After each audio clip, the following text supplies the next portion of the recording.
I tried to get the Fire to spend our fine money on adopting a baby gorilla 1 year. Nice. And they didn't go? They didn't want to. I had a couple Fire guys. didn't want to adopt a baby gorilla? Sean Johnson. It was amongst the players. A player vote. Who's so uncaring? Wait, what is the fine money? It went to the fine money is like if you're late for practice. Yeah, but it pools into a big thing, and at the end of the season, it usually goes to a party. And I was like, the guys were giving me some grief because my mom would adopt me baby gorillas every Valentine's Day, and she would send a framed photo of them to the locker room, and they didn't believe me. And so I was like, we could buy a silverback. We could protect the silverback. You buy the silverback. No, you own the silverback. No, but it protects them in Uganda. And it's a noble pursuit. Yeah, went to a barbecue instead. So Extratime starts now. From New York, you are listening to Extra Time, driven by Continental from the AT&T MLS studios in Midtown Manhattan. I am Andrew Wiebe with my partners in soccer, David Goss, Matt Doyle, Kalen Carr. 5 days until opening day. Tick-tock, tick-tock. The time is counting down. There's supposed to be a timer, Kalen. I mean, I thought that was a pretty straightforward reference, but it's been a while since you've been on the show, so... Kalen didn't even know we had outlets in this studio. Yeah, he's like, wait, my computer dies every time, and then I just have to make things up. Yeah, no, the first 10 minutes it works, and then it runs out of batteries, so... but I like going blind. I like the challenge. Gotcha. So it's a little like CCL for MLS right now. Yeah, they're good for a while, and then it just all goes dark. We'll talk about CCL. We will do our Eastern Conference preview. You got me all tied up here, Dave.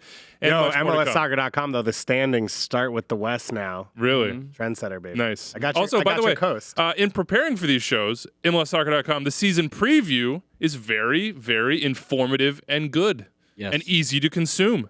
So if you would like starting lineups and big ins and outs and sort of everything you need to know about every single team, it's right there, right in front of you. Did you contribute to that? I did not, which maybe says were you something. asked I to? wasn't asked. You weren't even asked to put your picks in? Not even. Oh, that part I was asked. Oh, and you just didn't do it. I didn't do it. The other thing that, on that note, that I will put out there, because Ben Bear flamed me on the last show, we do have a list of jerseys that we're sending to you from literally last year. I apologize. I'm so sorry. It is all my fault. Let me fall on this sword.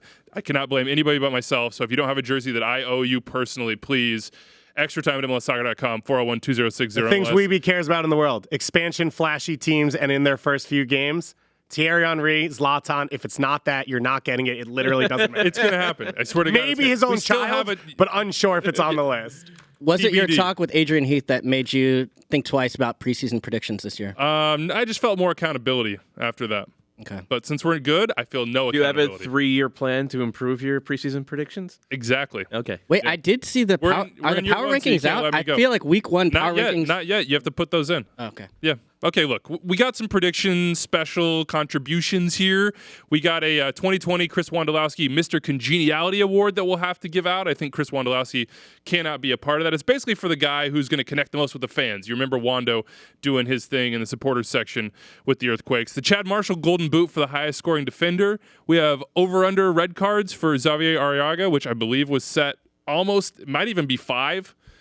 And that was from a Sounders fan. So if you have any predictions, if you have any prompts, if you have any categories, red cards, that means you can barely play. I mean, you're suspended so much you can't even missing play. a third of the season. And, plus the games you're getting kicked out. Oh, you do it in different competitions. You spread them Just out. mix it up. Yeah. All comps? I didn't know this was an all comps combo. Yeah, exactly. A man for all seasons. And then Thursday, Sam Stage will be here. We will do all our predictions. We will build up to opening day on Saturday, and we'll have interviews with Commissioner Don Garber and a certain individual, a very handsome man. His name rhymes with Mavid Schmeckham. Whoa, that's I can't confirm or deny that we will have that, but we're hopeful to. For anyone who speaks Yiddish, that was awkward. Really? Yeah. Oh, no. No. Okay, let's do it. CCL Preview's back. I have nothing more to say before I dig a bigger hole for myself. In fairness, 90% of words in Yiddish mean that. So. Probably. One loss. NYCFC got the win. LAFC took the L, 2-0 to Leon in Leon. NYCFC, 5 goals against San Carlos. Not at San Carlos' stadium, so, take it with a grain of salt, but it's a big result. Eber got 3 goals, first ever hat trick for MLS. Hercules Gomez is laughing somewhere about that one. Let's talk first about what just caught your eye. What was the thing in the first round of CCL that you sort of filed away because it's not over, it's just the first leg, there's a second leg, disappointment is sure to come, but what did you file away? What's important to remember? That these teams are only 60 minutes fit. I forget who it was on Twitter, but they put out a really good tweet. So I should probably remember who it was. Probably give credit for that one. Through the first 62 minutes, MLS teams outscored their opposition 9-3. In the final 30 minutes, it was like almost completely. I think it was 7-1. Yeah, they got outscored 7-1. My guy Arch Bell calculated like in CCL all time, the 80th minute and later goals against MLS is like astronomical. Since it's basically started. Yeah. And actually some disappointment here, like Montreal's up to Saprissa. At Saprissa, they end up drawing. Seattle's up in Olympia. They end up drawing. And it's like, oh, no, not again. 1-0 for LAFC would have been brilliant. Fantastic. But the records against Central American competition are actually better this time around with the draws and the wins than they were before. Go ahead. That's the tweet, right? Yeah, Jamie Hill? Jamie Hill. Well done, Jamie. I'm going to just throw it out there. João Paulo caught my eye. Yeah, he was 60 minutes fit too. But he like has Jordan Morris's body type in that he is like a block, and he talks constantly. He's moving players around on the field. He just got into this team. He found those kind of like line splitting balls. Don't just stop with whatever you guys are communicating on. And he was he had bite. He was willing to get in there and like kick some guys and stand over some people. People think the Brazilian league is all. People who don't watch the Brazilian league think it's all style and flair, and like no. If you've played 300 games in that league, you know how to give and how to take. He feels a hard like a gamer. Challenge. You put him with Nico Ladero. It reminded me a little bit of Benoit Charrue in terms of like how he was able to. Like he seems like he's moving slowly, but he creates separation against defenders. He's really smooth receiving the ball in traffic. Scored a very nice goal, too. He's one of the best players on the field, I thought, throughout the game. And the way he connected and combined, he looks to give it and get it back. He was constantly looking. Him and Roldan had a nice relationship. And then he had a little bit more than I expected. I thought he would be sitting deeper and allowing Ladero to be in the box or get more advanced positions. But late arriving runs in the box, of course, with the early goal. Beautiful ball from Jordan Morris. Got to put it out there. Oh, absolutely. But when you think about how he could... I think there's more to his game than we even expected as far as someone who's going to protect the back line and shield, kind of like Svensson. Svensson will be able to do that dirty work, which is going to allow him to get way more advanced. And you see him playing those 1-2s on top of the box with Ladero, with Rui Diaz, and then finding Morris on the wing. I was like really, really impressed. It's a force. Do it right now. Throw a Barranquilla there. Get a little. You feel good. I feel like you feel good on Paulo Seattle. Guarantee. Best 11. Whoa! Yes. Wow. Yes, we had some good reaction shots, especially from Suzanne on the last show. That was a great one. Pantheon After from Doyle. 60 minutes, no. Best 11. Bury That's the way bury it. That's the way they're supposed to work. NYCFC, San Carlos. I know you got some San Carlos takes, Dave. Any NYCFC takes? No. Good enough? Yeah. Job done. Yeah. Goals are fun. Omar Brownie popping up. CCL Pulling up legend. from Beautiful. deep heat checks. Yes. He was, you could see him channeling all his Montreal Impact bitterness. Honestly, he was like, I was good enough to play for that team. Watch me put this in the corner. First of all, to step up from 40 out and smash it directly into the wall and then be like, you know what? One more time. I hit that so sweetly that I have to do this again. It felt good, and I put it in the back of the net. Yeah, that was a crazy one. The whole thing was crazy. It was, Alianza beat Tigres, Comunicaciones, which we talked about, had a lead, drew America. Cruz Azul hung on against Portmore United. God bless this competition. Now, LAFC. Cruz Azul didn't hang on. They scored 2 goals in second half stoppage time. Well, I guess that's a better description. They snuck past Portmore United. Well, it was too bad. That's the way it had to start. LAFC, what's the percentage they flipped this result? 2-0, Leon probably could have had 4. They come back to Bank of California Stadium. 40%. 40%? That's high. Yeah. That feels really high to me. Yeah. Why so high? Because they created chances in this game. They'll create more chances. It'll be really bad if they give up. They can't go behind, right? They can't concede early, but if they go up 1-0 at home, there's no reason to think they're not going to dominate possession, control the pace of play in front of their crowd. Leon has to play actual big games, on the weekends. So, yeah, they're in better match fitness, but they also have more to deal with, and they're the ones traveling to you. So there's no reason to believe that you can't put together a decent performance, on top of which I think being home, they'll probably start a center forward. So I think it'll either be Perez or BWP, which I actually think helps the rest of the players get into their best spots, best positions. The back line's questionable because if Blackman plays right back, they will create chances against him in transition. But there's no reason to believe LAFC can't score 3 or 4 goals in this game. Seeding the doubt here. MLS teams, when they need to come from behind, even at home, counterattack, they're going to give up 2. Yeah. Yeah. They're going to give up 2. Then it's over because the away goals. That's just my seed the doubt moment, just preparing myself for the stomach punch. I'm just clinching. That's the reality that will occur, but there's other I'm going to give them 40%. I'm going to give them Yeah, I think it's I'm going to give them 12. And I feel like that's kind. Like 1 in 8 chance? Yeah, 12%. I think that's kind. You guys are all when they do this, you can not even celebrate. You can't even enjoy it. Get lost. Because Get lost. All right, how about this before we get the Eastern Conference Who says preview? that? And we will start with Inter Miami there. There are 3 teams that got draws, Montreal, Seattle, Atlanta, all got away goals. How many will get through? You've got Atlanta Motagua on Tuesday night at 8 p.m. FS1. You've got Montreal Saprissa on Wednesday, FS2, 8 p.m. And then on Thursday, you have Seattle and Olympia to finish off this FS2 for that one, 10 p.m. I'm going to say 4 teams get through. Name the 4. I don't have to. He asked me how many. I said 4. But I'm asking you. I think Seattle, NYCFC, and Atlanta go through. And I think between Montreal and LAFC, one of the 2 teams gets it done. And I'm not guaranteeing either one. I don't have to. He asked me a number. I like that. I'll go with you on that. Be nice. Got to have numbers. We'll see what happens. CCL going down this week. All right, let's get our Eastern Conference preview started right now. And I think in my notes here it says we're starting with a caveat. So Yes. what is this caveat? The caveat is last week we did the Western Conference standings. Doyle was doing the over-unders. We all were sitting here. Me and Susanna were looking at each other's standings. It was pretty clear to a lot of us where teams sat, what the potential of most teams is, kind of where their range is, what's going to happen. At least I felt comfortable with putting things down. You could tell me any team in the Eastern Conference is first or last at the end of this year, and I could believe you. Every one of these teams has an incredibly low floor and has a ton of potential. There are very few givens. So when we go, after every single question you ask for the next 12 teams, that for the fans out there is why. And I think it's going to be interesting. It's going to be fun. But with the West, it was like, these are the bottom 3 teams. This is the race around 7. And then I think the top 5, we all had the same 5 teams, whatever order they were in, and LAFC at 1. I don't see that with the Eastern Conference. I actually kind of disagree with that. I think that there's a pretty hard floor for Toronto, Atlanta, NYCFC, and I think Columbus. But the rest of them, that like 5 through 13, just like throw a dart. We'll go into it because we're about to. I can push back on all 4 of those teams easy. Okay, but that's the show. That is the show. What? Yes. I wish we had an hour to talk about that. No, normally you say something and then he says, Doyle, I agree with you 100%. Mm-hmm. And then Hondos. Always 100%. All right. Producer Honors, do you have the buzzer ready? Do you have the 6-minute timer ready? Here we go. Inter Miami, expansion team. Paul McDonough's 3rd expansion build. Diego Alonso, a CCL winner, Liga MX veteran. He is the head coach.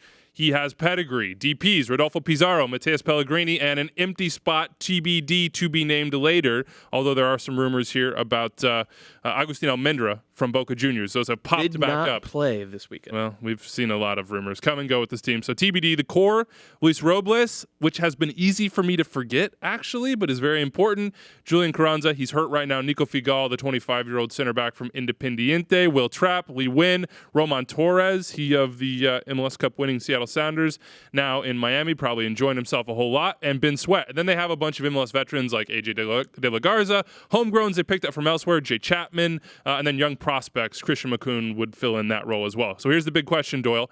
As constructed, will this team make the playoffs in year 1? Will Inter Miami be in the top 7? And I contend for them to have a successful season, they must be in that top 7. Yes. Next question. How? How do they get there? Because they're building Points. from scratch. Okay, thank you. If they score more than the other team. This is going to get a little bit confrontational. I actually think You're 100% sure. I'm not. You were 100%. very confident on that. I'm pretty answer. confident, yeah, because I think they've done a good job of building depth in those 2 buckets that we talked about. MLS experienced guys like Lee Wynn, Will Trapp, Ben Sweat, Roman Torres, Luis Robles. Like, these are guys who have won in this league at a high level, and that's every line on the field. And the other type of depth they have is Carranza, Pellegrini, if they get Agustin Almendra, like every Macoun, Figal. Well, Figal's actually in his prime, but they actually have a ton of young depth and a ton of veteran depth, and that's what you want.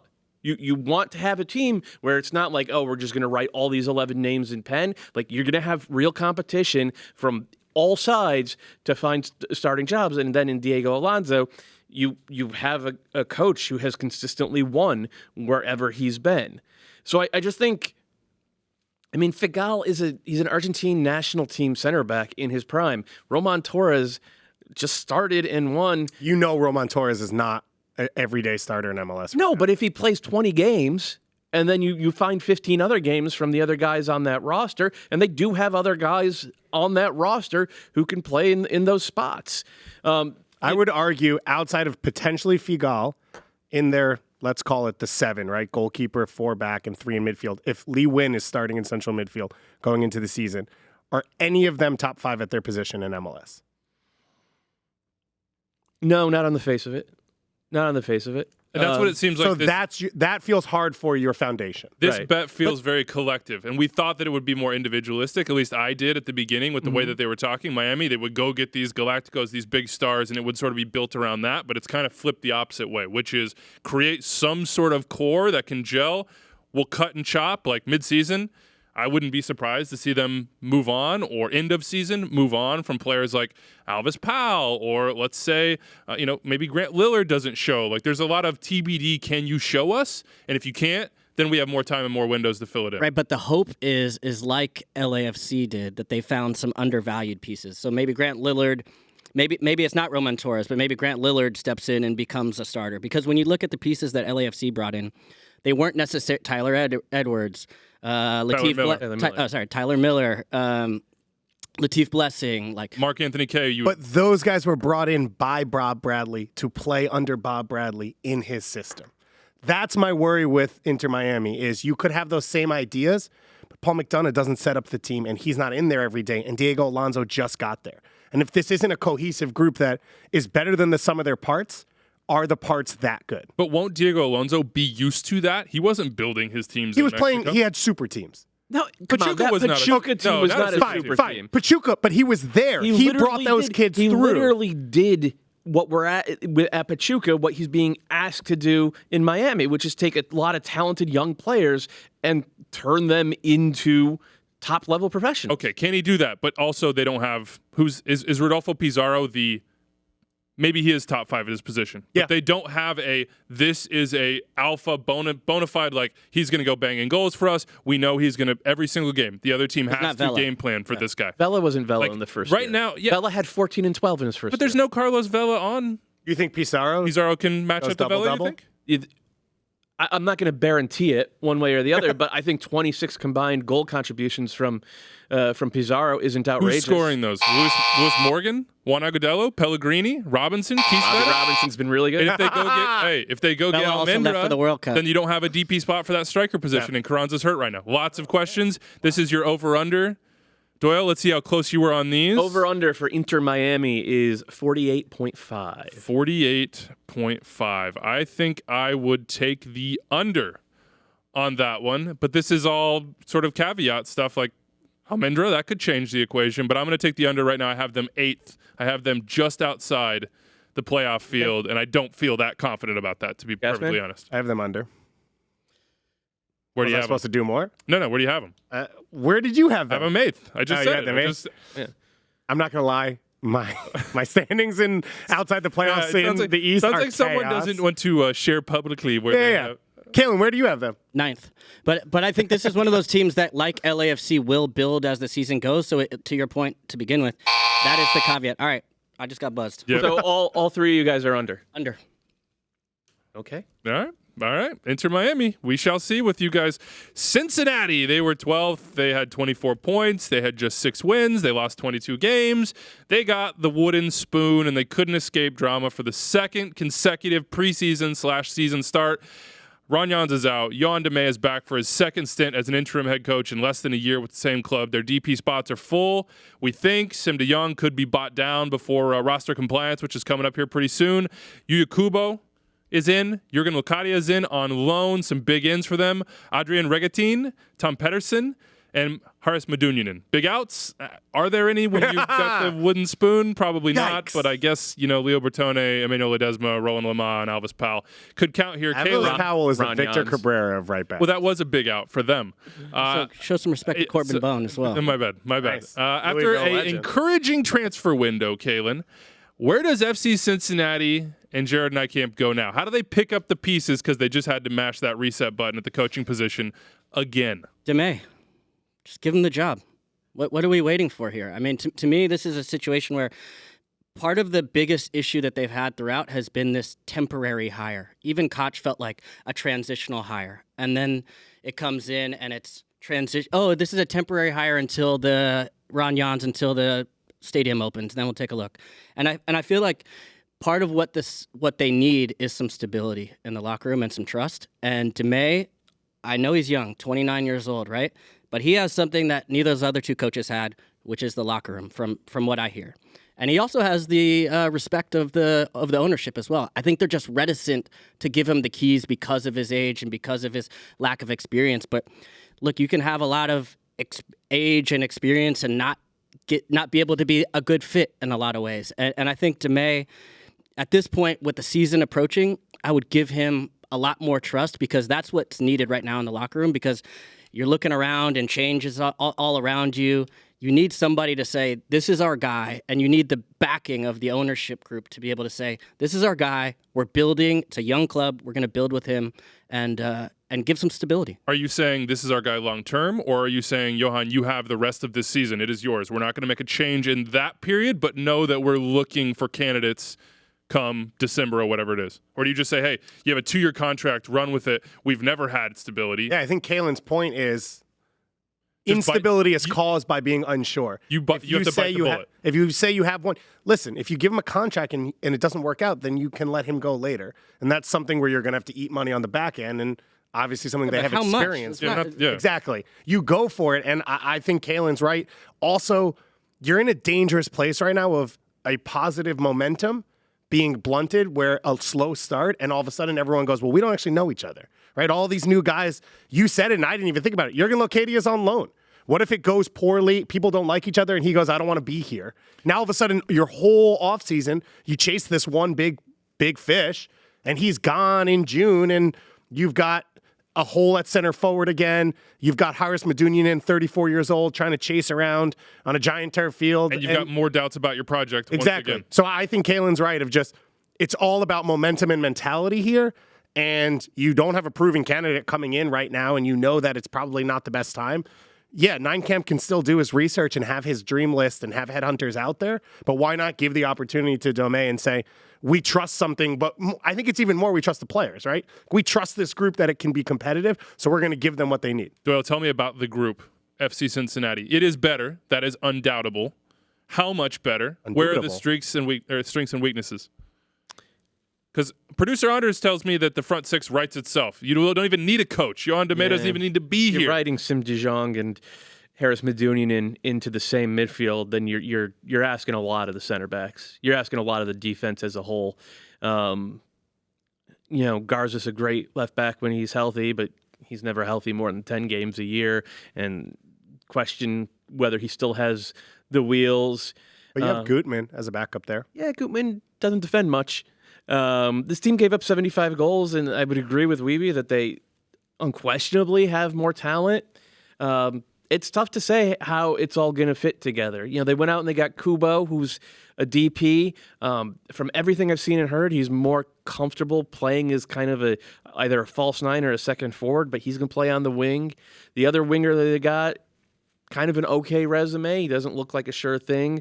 Jurgen Locadia, as everybody said, he's a $20 million shark. 2 years ago, he sold for $20 million, but he hasn't lived up to that, and he's on low.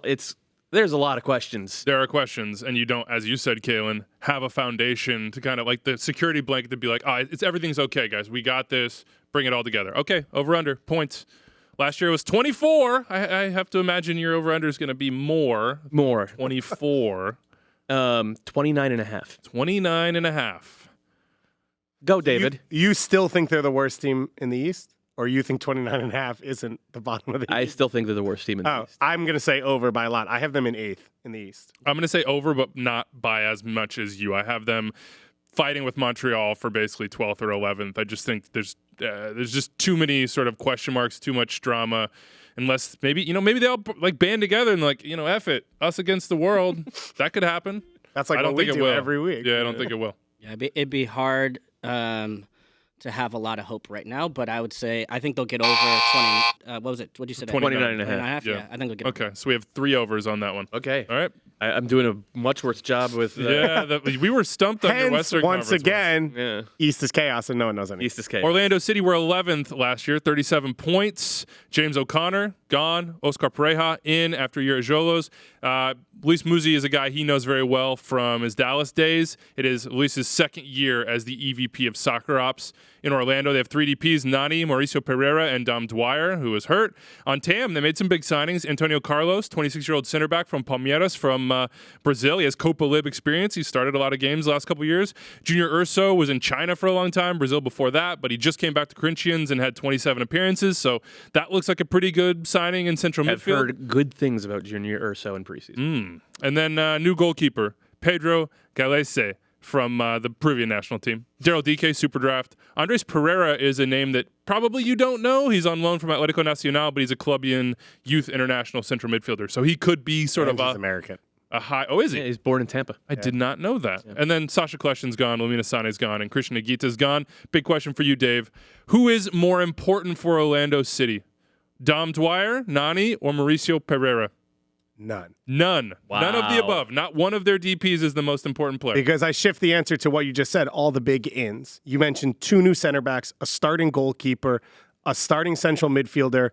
I'd look at Juan at right back. They're TAM players, I think, is what takes this team from where they were last year to a higher level this year, is just experience across the field, higher quality day in and day out, especially at center back, which is the entire structure of your team. And so I think this is a team that doesn't live or die on their DPs. I think their floor and where they'll be at in this season is because of their increased quality across the field through the roster.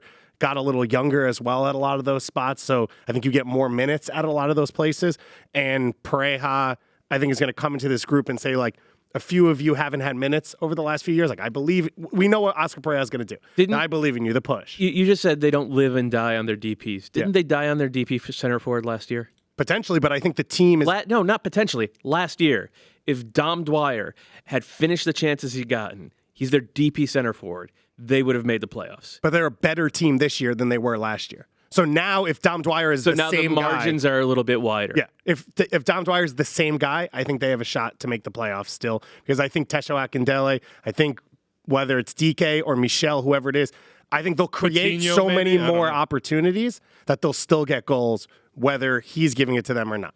How about Pereira? We saw very little from him. 3 assists, I think, since he got there. 400 and he had a big minutes. resume at Krasnodar. Like, it was a hype signing. It was a free. They timed that one out pretty well. But he is an in-prime Uruguayan number 10 with European experience. He showed very little. They said he was at 40% when he came in. He says with a full preseason, he'll be much better. What do you think about that answer? Nani, Pereira, or Dom Dwyer? Who has to be bigger? I think it's Pereira, actually, because if you looked at the way they played under James O'Connor last year, they were either all defense or all attack. And when they were all defense, they couldn't generate anything going forward. And when they were all attack, they couldn't defend at all. They needed somebody to sort of knit the whole thing together.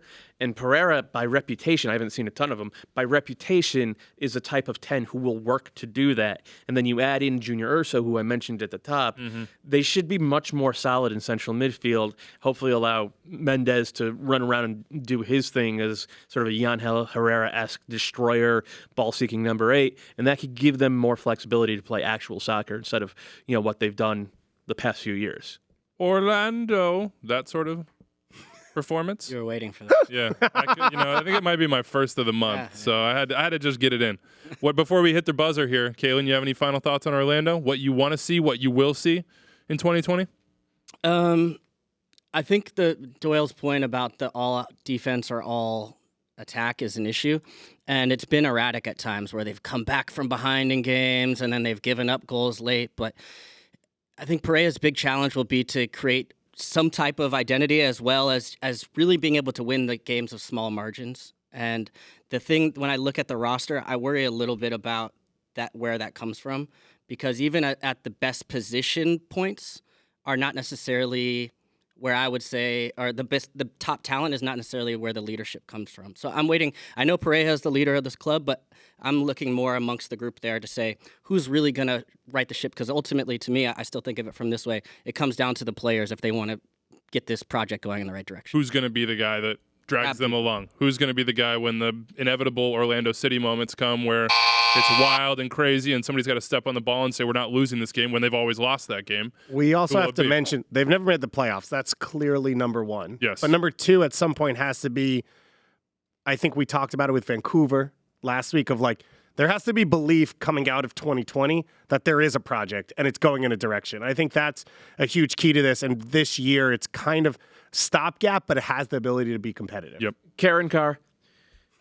Over under is 42.5.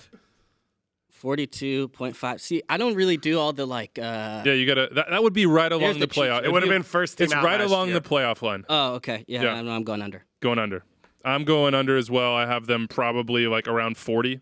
I have them at 9th. I have them out of the playoffs, making strides, showing some of those hallmark signs that they know what they're doing and where they're going, but not quite being there. I have them under as well. Just slightly. Wow. 3 unders. Do you have any splits Why would yet? you set the line splits. there? Why set the line there? Because they were a 37-point team under James O'Connor. Okay. You don't think they're going to be 6 points better under Oscar Pereira? I think they're going to be. I think there's a chance they could be the first team out of the playoffs, which puts you right at 42. Okay. Probably. TBD. Potentially. That's Orlando City for you. Columbus Crew SC, they're a darling this year. 38 points last year. They were 10th in the Eastern Conference. It is Caleb Porter's second season. Tim Bezpachenko, Pat Onstad starting the build. Their second years as well. DP spots all filled. Lucas Zelarayan, big club record signing from Tigres. Giassi Zardes, Dunk on them. score the goals. Pedro Santos. Hopefully be 2019 Pedro Santos in 2020. Tam, Darlington Nagbe brought their boy home to Ohio. Some big ins. Vito Wormgoor, maybe the best name in Major League Soccer. Fernando Adi is in. Aiden Morris is a homegrown. Berhalter's son, Sebastian, is a homegrown signing as well. Schuberg, Dabgod, Derek Etienne Jr. in. Here is the question for the Crew. They've lost Pipa Higuain, Will Trapp, but they've replaced them. But how far can they go in this wide open Eastern Conference? People like them. I like them. I think they're going to be awesome. But I'm not sure where they fall in that rise, because I think they're one of those teams that we'll be talking about saying biggest point jump in 2020 from 2019. So if you look at the way they played down the stretch in 2019, once they got reasonably healthy, they were never entirely healthy, but once they got reasonably healthy, they were really tough to beat. I think they only had 2 losses in the second half of the season. They were miserable. Like, they ruined some playoff hopes for some teams in the Eastern Conference. They take that team back. They add depth in center back. They get Milton Valenzuela back, which is huge for the way they want to play. Say it again. I think Darlington Nagbe is probably an upgrade over Will Trapp for the way they want. And then the big one is Zelarayan. Like, he compares pretty well if you look at his underlying metrics, and if you've watched him play it all over the past season. He compares pretty well to Maxi Morales. And we know what Maxi Morales has been in this league. So if you're a Crew fan, if you're the players and if you're the coaching staff, you say, how far can we go? To the top of the Eastern Conference. We can go to MLS Cup, and once you're there, you can absolutely win it. It's a one-off. So this team should see themselves as tier 1 contenders. And going back to what we said at the start, I don't think their floor is particularly low. I think their floor is high. I think they're going to be really solid defensively. I think Room is excellent in goal. I can't see this team going below 45 points, whereas almost everyone else in the Eastern Conference, you definitely can. I agree with you on the floor, because a lot of the pieces have MLS experience and have a baseline level of production. Like, Zardes had a bad year last year. He had 13 goals. You're going to get goals from him. You know, Nagbe, even though he can float out of games, at worst is going to give you a performance. Jonathan Mensah knows this league. Valenzuela was hurt, so you were missing that entire talent. I agree with you, because even though they improved a lot in MLS, and then they went out and got the cherry on top in Zelarayan, and they already did the work with Luis Diaz. So I think Doyle's, all right, I have them as 3rd in the Eastern Conference. I think they're going to be one of the best teams to watch in the Eastern Conference, and they are going to make that biggest jump and all those things. They also have good depth. Like, you brought up Pedro Santos. He may not even be a starter on this team. If he is, you've still got Mukhtar, who's floating around. If they want to be third, if they want to be first, if they want to be in that tier, I think he has to be a starter. He has to be what he was last year, maybe even take a little bit of a step forward, right? I disagree with both of you guys. I don't think either. I don't see this team having the top end talent that the top three teams do. To me, when you look at NYCFC, when you look at Atlanta, when you look at TFC, which to me are the sort of clear three. After that, it gets a little bit murky.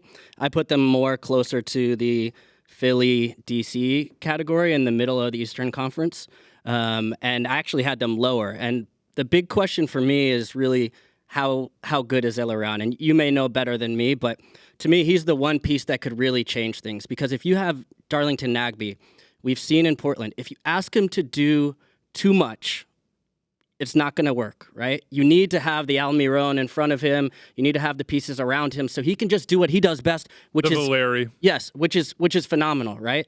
And he can help Columbus that way. But if Zelerion doesn't produce, and then you're asking Nagbe to push up, or you're asking other pieces, too much of Pedro Santos as opposed to being able to chip in, he shouldn't be leaned on necessarily as a top. He should be your fourth option. Absolutely. Luis Diaz has to play out the level he played out last year. I hope that that's where he stays, because if he stays there, he is goal dangerous. He whips in an amazing ball, has his first step that gets him in a position to put that in a place where Zardes, more often than not, is. Whether or not he finishes, TBD. So I'm unclear on Zelerion, and really that's where the season for me goes for them, whether they are entering that top tier, that middle tier, where I probably am starting to get convinced to see that because I've been getting a lot of heat on Twitter from Columbus fans, or if he's not as good, I think they could find themselves right on that bubble or even just outside. I think this is going to be an interesting over-under because it sounds like we're a little split here on Crew. They are my ESPN Plus team this year, no doubt about that. Where's your over-under? 52.5. 52.5. So that would be about third or fourth in the Eastern Conference. I'm going to take the under. Just barely. I was thinking more around the 50-point mark there, right in the middle of the Eastern Conference is where I think they end up. I go over, as I said. I think they have depth. I think they have a ton of opportunity. I think Zelerion will be a hit. I also think they have the best fullbacks in the Eastern Conference. So there's a lot going for them. They can create in different ways. And as much as people talk about it, whatever, Zardes going to have 15-plus goals this year. Like, I guarantee it. Health is a big one for them, and then Zelerion for me. So I'm going under, but I'm willing to be proven wrong. Yeah, that's what this is all about, Caleb. Finally got a split. Yeah. Finally got a split.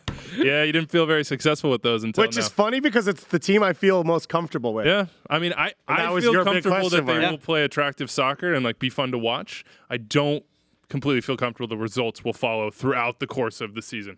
We'll see.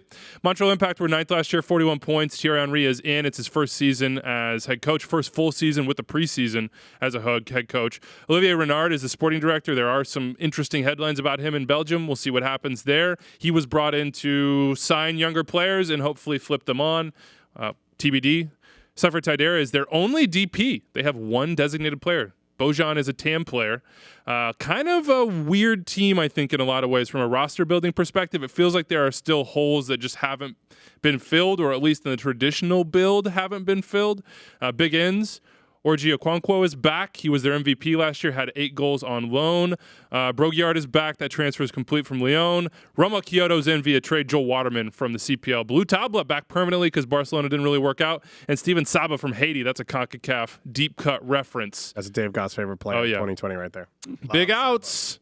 Ignacio Piatti. I guess you can count Bakary Sagna, and then of course your guy Victor Cabrera Doyle. Mm-hmm. He's out on his way to Houston. I'm gonna flip this. Okay. So this is going to you because you are the Thierry Henry stan. Oh, I stan. What kind of coach is he going to be? And part of that is what does a successful season look like for him and for Montreal? I think Montreal are going to look, as they looked against Saprissa, a lot on the road. I think Thierry Henry is not going to be a head coach that comes in and is very dogmatic. We play beautiful soccer. We will only play beautiful soccer. If we don't play that, we won't play at all. And Patrick Vieira did a little bit of that when he arrived at NYCFC, but he had a better team. I think this team is limited from a talent standpoint. And I think Thierry Henry's job this year is to recognize their limitations and cover up from them as best he can as they wait to fill in sort of that top tier that maybe they will in the summer or perhaps in the winter. So I think Thierry Henry's big job is to sort of maybe hold back what he wants to be as a head coach and be targeted and pragmatic and understand that this team's success is not necessarily based on getting a playoff spot. It's based on, like some of these other teams we just talked about, having a foundation that they can use to build going forward, because they haven't had one. They've switched coaches so often. They're really the one kind of constant has been Ignacio Piatti, and the constant was they were over-reliant on Nacho Piatti. So turn the page into a new era. Show that you can be tactically flexible, Thierry. Show that you understand the moment. And I think he did that at least to start against Saprissa, and see improvement from individual players as well as yourself over the course of the season. Not a playoff team, though. Not a playoff. Not a playoff team. Do not have the talent, in my opinion, to be a playoff team. I disagree with what you just Really? said. Because they're not good enough. So what do you have to lose by bringing in a young coach and pushing young players and pushing a style? Because are they going to spend? Are they going to fill in this roster? Have they ever? They've done it in places with one player at times. But isn't that There's only one DP on this roster, not just because they lost a coach and Henry's new. That's kind of where Montreal has sat in spending in MLS. They haven't promoted players through that have stuck with the first team at a rate that I think they're happy with. They have the connection with Bologna, similar to what NYCFC has, to bring players in, young guys like Lassi Lapalainen and Aquanquo, to give them opportunities to be a part of this group. Why not take a risk and put a stamp down of like, this is who we are, this is what we are? Because then for Henry next year, you go and pitch young players similar to what NYCFC can and say, hey, come here, and you're going to get a ton of touches, and you're going to be inverted, and you're going to get to create and be a part of this, and then you can go somewhere else, and we can help you be a platform. But you just answered your own question, because if you're saying that the model is never going to change, what are you building towards? He needs to get results, right? Like, he's not come here. But do you? I mean, what's the expectation? I don't think he actually needs to get results, but I don't think that you can, with this roster, go out and play freewheeling and have the sort of success you want. Look, if you getting don't, the best out of and you still don't get results, then what have you done? Getting the best out of Lassi Lapalainen is not about ticky-tack. It's about getting the ball in a hole where he can get out and have a diagonal and run on people. You're saying Thierry Henry doesn't need results.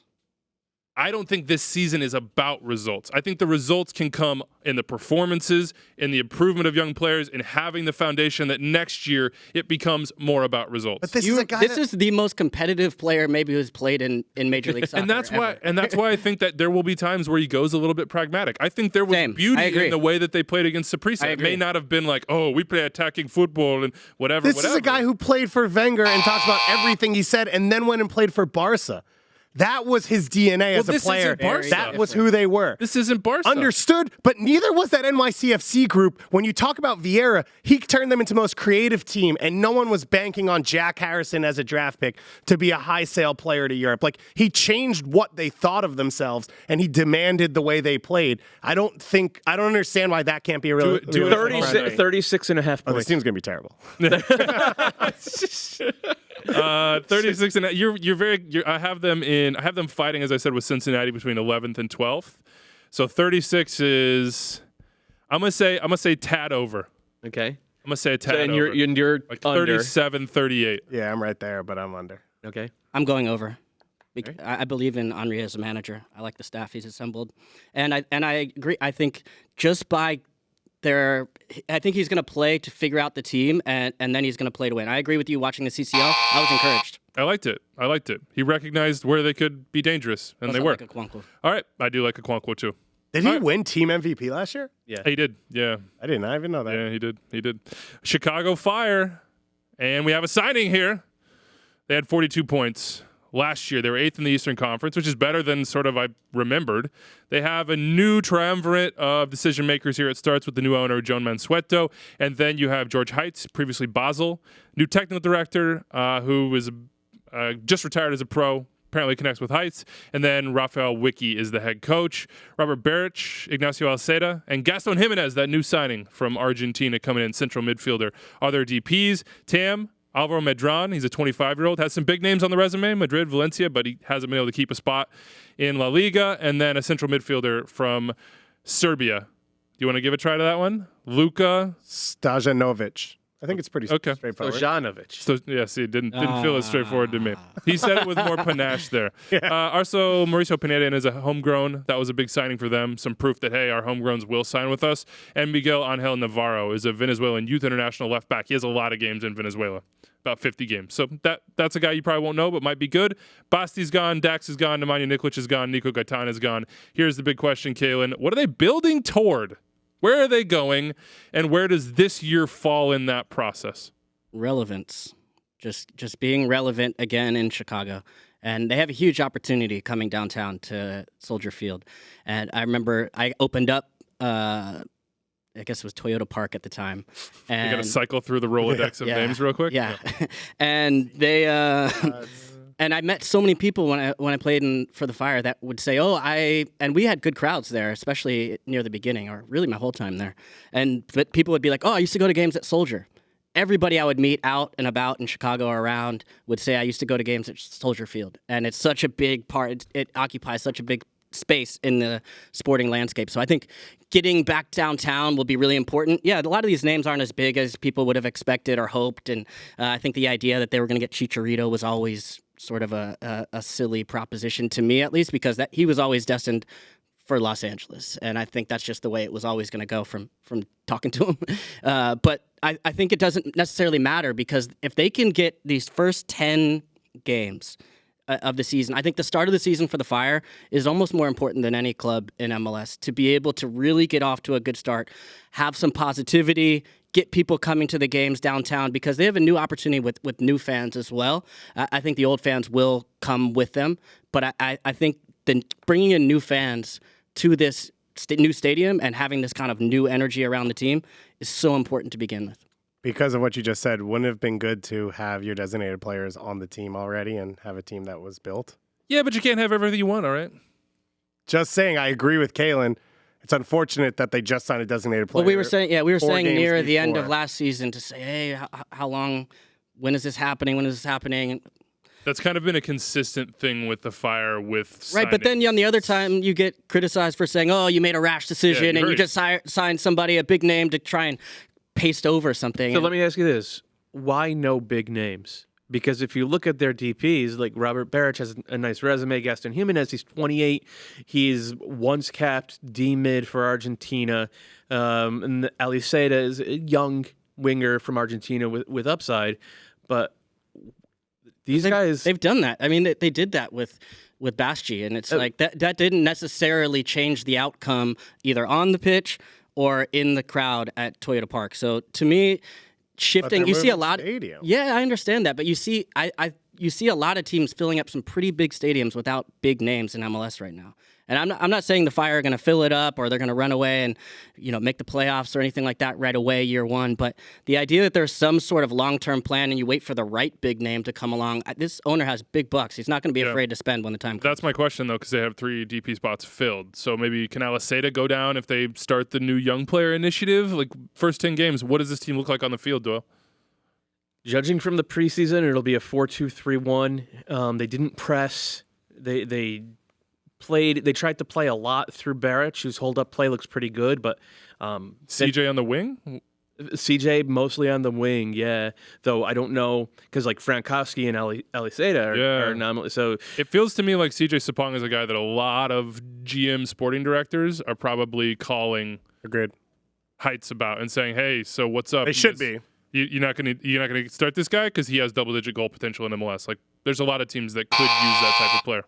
I don't know. We'll see. Where's your points? Over under? Where's my points? I have them. I'm probably gonna smash the under if I had to guess. 37.5. Oh my God! Under. All day under. All day. I'm also on the under. Mine for you is what's the over/under on minutes that Brant Bonico starts this year for the Chicago Fire? Not many at central midfield. Because they've upgraded. That's the spot that they've upgraded. They've been playing him. They've been playing him at right back, and he has struggled in preseason at right back. Granted, he was going up against like Pavone, and he was clearly learning the 37 something feels high to me. I have them last in the Eastern Conference, and you're under as well. Yeah. I don't know the point. I keep going back to this. I don't know the points, but I have them in like above the bottom 2. So you have them in like 10th or 11th. Yeah. Yeah, 11th last year was 37 points, Orlando City, and 10th last year was 38, the Columbus Crew. So Let's go over. Let's go Fire. Let's go, baby. Let's go. He's back. Oh, fire. I thought we were going to have another sweep for the unders on that one. Yeah, Thank you. You saved me, a little Caleb. nervous there. In the playoff field, the New England Revolution, 45 points. Bruce Arena's first full year in charge is coming up now. 3 DPs, Carles Gil, Gustavo Bo, Adam Buksa, signed out of Poland. They got a TAM left back and Alex Butner. They also went out and got Seth Sinovic. Kellen Rowe is back. Henry Kessler was taken in the super draft. They seem to really like him, the center back out of Virginia. Some big outs for them. Julio Bobby had been around for a while. Juan Agudelo finally moved on. Edgar Castillo to Atlanta. Now Edgar Castillo apparently has a broken rib. And Juan Fernando Caicedo, who just did not work out up top. Dave, here's the question. The Revs want to go from a second half story after misery to start the year to a start-to-finish contender. How do they do it, and what could go wrong? How they do it is they have one of the best attacks in Major League Soccer, and they bring in a guy in Buksa who's a legitimate finisher, and you have Bo for a full year, and now you look at their front 4 or 5, and you say it could go up against every team in MLS. What could go wrong is center back and central midfield. And it seems like it'll be Luis Caicedo and Zahibo to start the year again at the 2 defensive midfield spots, and Delamea and Andrew Farrell at center back with basically no depth outside of Kessler. At this point, who's a rookie. Now you're going to drag Mario Mancienne like that? Well, apparently he's already hurt. Michael. Mario's his Italian cousin. Whoops. Apparently he's already injured, and it was their weakest position at the end of last year. I'm surprised that they doubled down on Delamea and said he's the guy we trust. Well, they had the guy from France that it was supposed to be a backup, a League 2 player, and yeah, they didn't get the visa done with that one. I'm sure they're working on another one, but Butner's an upgrade at left back. I like Brandon Bai as a right back going forward. Hill was the newcomer of the year for a reason. I think he'll perform again. The biggest weaknesses right now, which is a massive weakness, is center back and the 2 defensive midfield spots. Yeah, no, I think Gustavo Bo is a dark horse Golden Boot candidate. That's a good shout. I think he's going to score a lot of goals. He certainly did in preseason. Yeah, if Christian Pania is on, let's say Christian Pania hits on button 60% of the time, which I think will be a pretty good return, and 40% is invisible, he'll have a big season too, and he'll his quality. That's how I play FIFA. Just hold down that R2 button. Then you're just gassed. Yeah. Just hoping. Yeah, but what could go wrong is very real. Because Zahibo, question mark. Can I go into what could go right? Sure, yeah. Here we go. Let's go positive. So you guys are all in on this Columbus Crew jump. I think the team in the East that could take the biggest jump this year is New England Revolution. I've already got him locked into the playoffs just by the Bruce Arena factor because this man has coached in this league for about, I think 13, 14 years. He missed the playoffs 1 year, and I think he joined the first year with the Galaxy. He joined in August. So you can pretty much lock him in, especially after you see the turnaround last year. Not in the Jermaine Jones camp, are you? That's a whole other. Get him on the podcast. But the front, yeah, I agree. The front, I think high-end talent is up there. And then you start looking at the back, Turner. I don't think last year was a fluke for him. I think he can replicate what he did last season. And then you look at how you can organize that back line. They need, I think the big area is right in that number 6 spot, right in front of the back line. I think they could use, Zahibo hasn't been consistent for them. I know Bruce can work wonders. He's brought in maybe some number 6s that people haven't expected, whether it's Clyde Sims to do the job. He's able to work with guys to be able to, throughout his tenure. They could go find Juninho. Prime LA Galaxy Juninho. That would work out pretty well. And he'll be able to tweak that as the season goes. But I think this is a team that can get up to 4, 3. I think they can. I think they finished at 5 last year. Did they? 7. 7. Yeah. I think. But the start was just so dire. Yeah, but I think they could flirt with those higher seeds where you guys have Columbus Crew. It feels like a team with momentum. The question, I think, is not for me whether they make the playoffs, it's whether they host a home game. That will be the big question mark in that knockout round. In preseason, now granted, I haven't watched more than about 60 minutes of this, but Bo and Buksa seem to have chemistry, and that's good because Bo should just be able to float. Buksa's just going to be so high and such a point, such like an 18-yard box sort of player, that Bo will just be able to pop up where he wants. And we saw last year, if he can do that, he can score outside and inside the box. And Carles Gil, to me, is one of the players that you just have to watch. When you watch the Revs, you should just watch what Gil does, and that will tell you a lot about where the ball's going, why, and how they're going to create chances, because he's spectacular. But center back, who's it going to be? Is Kessler going to push in? Is it going to be Farrell and De La Mea? They have no other options. I don't know. Yeah. What's the point of debating something where there's literally no depth? All right. Anything? It has to be those two. My biggest question mark is Zahibo. You talk about inconsistency. Like, he just goes flying in random moments. But Bruce favored him over Caicedo in big games at the end of last season when it looked like Caicedo was going in the right direction. And so I think there's just a huge question mark in that spot of the field. I think this is a split here. What do you got? Over under points? They had 45 points last year, finished 7th. I put it at 52.5 this year. Under. A 10-point jump. Under. No, it's not a 10-point jump. It's like 7 8 points. points. There's been a lot. If you've been listening closely, there's been a lot of faulty math that I haven't called it out, but I've been taking notes. Weeby says under. I'm going under, yeah. I'm going over. I like Kalen. I have them 4th in the East. Okay. I think the central midfield and center back question marks are too much to overcome. I think it's a team that's going to play a lot of games that end up being open. Conceded 57 goals. Yeah, and I think that's what holds them back. I think they'll probably be in the like 48, 49, 50. They'll see a plus year over year, but it won't be quite as big as what you have, Dave. Yeah, I think it's close, but probably just under. Oh, got a split. Got a split. That's what we're looking for. This one, I went higher than you while you gave me a whole speech about how you're higher than me on them. I don't know. Every time we hit the over/under, Kalen's over here on his phone, like banging I'm away looking on at this. the What is your degree and he's in? just like, You must have like English. Media studies. go. Show some respect. Agricultural studies. media struggles, yeah.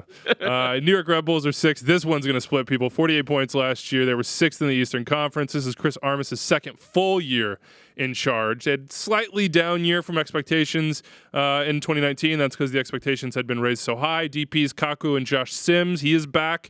David Jensen, the Danish goalkeeper, is in on TAM to compete with Mira. And I think Mira got hurt preseason. Did I see that right? Yeah, he got subbed off. I forgot who he had the collision with. Yeah, it's a bummer, man. It's a bummer. It looks like it'll be Jensen to start. Mandela Egbo, right back, England Youth International. He comes from Darmstadt. He's kind of bounced around. Then your boys, your USL boys here, Championship, Jared Stroud, Chris Lima, homegrown, John Tolkien, big outs. These are big, and this is the way it works with the Red Bulls. BWP, Luis Robles, Michael Murillo, and Kamar Lawrence both going to Anderlecht. Here's the big question, Doyle. What is this version of the Red Bulls, and what should we realistically expect? I don't know. Yeah.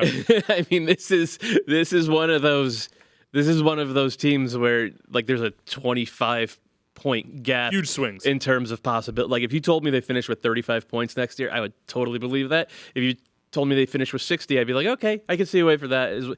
Like they need to get that back line back to what it was, or at least close to what it was in 2018. And that means Aaron Long and Tim Parker have to bounce back after last year. Kyle Duncan had won the job by the end of last year. If he plays like that and he's healthy, that's huge. Patrick Segrist has looked very good, I thought, in preseason. It's not going to be as good as Kamar Lawrence, but he looks like he's going to be a pretty good to maybe even better than that left back in this league. Caceres has to take a jump. Sean Davis has to throw back the clock 2 years and be what he was. And like, you hear the number of things that I'm checking off. It's a lot, but each one of those is entirely possible. And then the other thing is like, okay, Tom Barlow, Brian White were pretty good. Kaku, frankly, has not looked like a $7 million playmaker in this league. He's only been okay. Does Kaku have more in him? Daniel Royer, you know he's going to give you 9, 10, 12 goals every single year. But he's not a winger who can go out and win a match for you by himself. Can Josh Sims be that? He didn't look like it last year, but remember how much Bradley Wright Phillips struggled in his first half year in MLS. So you go on down the list and like any one of those things on its own is entirely plausible. All of them together hitting just I like so many things need to go right for the Red Bulls. And they don't have the element of surprise anymore. They don't play the highest, hardest, most vicious press anybody's ever seen. And when they try to do that, teams are ready for it because they've been doing it since 2015. Everything Doyle said is facts, which are all question marks. I think Caceres will take a jump. I think Tolkien's a good young player. They got Florian Velo back, who I think will give them production. I actually think Josh Sims will have a good year. What's a good also year? Don't know Hold on. What's a good year for Josh Sims? I think plus 8 goals, 8 assists, like affecting 16 to 20 goals. I think that's a good year. What does Danny Royer normally put up for you? Double-digit goals? I do think he is a match winner Royer. I mean, he can create for himself out of nowhere win a match. I think, but there's not a lot of other names there. Kaku inconsistent as well. The number 9 position for them has evolved over time, where they don't really need a match winner. It's really just somebody that can just cause fit the system. Yeah. I think the system is still intact, and it still works because you do have the center backs, which is when the Red Bulls have really struggled and the system hasn't worked, actually has been more that the center backs have Miazga leaves and everything falls apart. I think as long as they have those 2 center backs, they can still be competitive. It is important for them to, manage them and make sure that they are playing the best that they up to their abilities. But I believe in those 2 guys, and I think this team is a playoff team. Which Aaron Long will we see? Because this is not the same team that Aaron Long came into and thrived. Became a best 11 center back. A lot has changed. A lot has shifted. The outside backs are different. The veteran leadership of the team is different. Aaron Long's had his own personal things with the transfer sagas. I mean, if you're Aaron Long, would it be difficult to look around and stay as locked in as maybe you were 2-3 years ago? Yeah, because you have a national team spot you're trying to protect. If that's a transfer that you want to happen, you have to play again. Like, you have to push that. You have to be the best defender in the league. Yeah. So he needs to perform at that level, and I think he will. And I also think last year was tough because when you step into the national team for the first time, and we had so many friendlies and it was all over the place, more. I think he's going to be around a little bit more this year. Okay, we'll see. Now, this is where I think it's going to get interesting. What's that over-under on points? Well, last year they had 48 points. Lost a bunch. 44.5. 44.5. Under. So where do you have them in your? I have them 10th in the Eastern Conference. I think this will be the year that they finally creep out of the playoffs. There's just too many question marks. Kaku hasn't proven to be good enough. Josh Sims, I like the idea of 8-8 Josh Sims, but I've never seen it, and nobody's seen it. Right, that's what I'm saying. Yeah, I'd be surprised if they didn't make the playoffs. So I'm going to go over. I'm going to do them a favor and say I'm going to go under because you're welcome, because you know that's going up on the bulletin board for Chris Armas. Shout out Long Island. Yeah, see that down. Okay. That's the Red Bulls. I felt a lot of uncertainty coursing through us during that conversation. We've seen the Red Bulls at a talent deficit win the freaking supporter shield before. So it's like they're at a talent deficit in 2020, yeah, but that hasn't mattered to them as much as it's mattered to literally every other team. But is it the same talent deficit when you have Sasha Kleshtin and Dax McCarty and Felipe midfield and Tyler Adams is in there and Matt Miazga and Luis Robles? Yeah, but Felipe was used goods and BWP was a championship washout and all that. But I'm just saying a lot of the guys you're talking about weren't at that level when this conversation started 5 years ago. It's a huge test for Chris Armas to see if he can get this next generation to that level. 5th in the Eastern Conference last year, DC United, 50 points. Ben Olsen forever, baby. This is his 10th season in charge of DC. That's crazy. Their DPs. If you Google it, he comes up as DC United. Yeah, manager. I mean Well, did you see the person that was on the plane? Good job. Paul Arriola, ACL out for the season, I believe. Did I see that correctly? It looks like probably this season. Yeah. Really awful news. Get well, Paul. Rehab, be back stronger. We know you will. Tam, Yamil Asada, and Julian Gressel in. Ola Kamara in last summer. Other big ends come from the academy. Kevin Paredes, Moses Nyman. Homegrowns with promise, both central midfielders. Am I right in saying that? Yeah. Nyman more of an 8, Paredes more of a pure attacker. Both guys played significant minutes throughout the preseason, including their final preseason. Nice. Big outs, Lucharu, Lucho Costa, Wayne Rooney, Lucas Rodriguez gone, Leonardo Jara gone as well. Here is the big question here, Kalen. For me, high floor, low ceiling team. Where will their ceiling end up here? A lot of the predictions I've seen have them kind of on the bubble. No, I have them squarely in the playoffs. I have them just below that top 3 that I mentioned with Atlanta, NYCFC, Atlanta, and TFC. So paint me the picture. Paint me the picture of this as the 4th seed in the Eastern Conference. What do they look like when they look good? I think they'll be a better team than they were last year. I think no Lucho, no Rooney. I think this is a better team. And it for me, DC and any Ben Olsen team starts in the back. And the back to me still looks very solid. Bill Hamid had one of his best seasons last year. I think was either at the top or near the top for shutouts throughout the season, a lot of the statistical categories, and you put Bernie and Brillant in front of him, Mora, Knaus, Felipe, even the players that they've signed. Flores is a guy that works. Doyle, I know we were talking about that. A guy that's going to put in some of the dirty work where maybe Lucho Acosta or Wayne Rooney doesn't provide you that same type of work rate to go with the quality that you're still going to get with Flores. And then you add Gressel to the piece. I think he's a team when you're a team that's in the playoffs and just kind of around it. As we saw with Atlanta, he's the team that takes you from a team that is a playoff team and good team to a team that can really challenge. And I think that showed real ambition to go out and get him. And then Ola Kamara, I think he gets back to a system that suits him, and he doesn't have to play on the wing. How many goals for Ola? What's your number?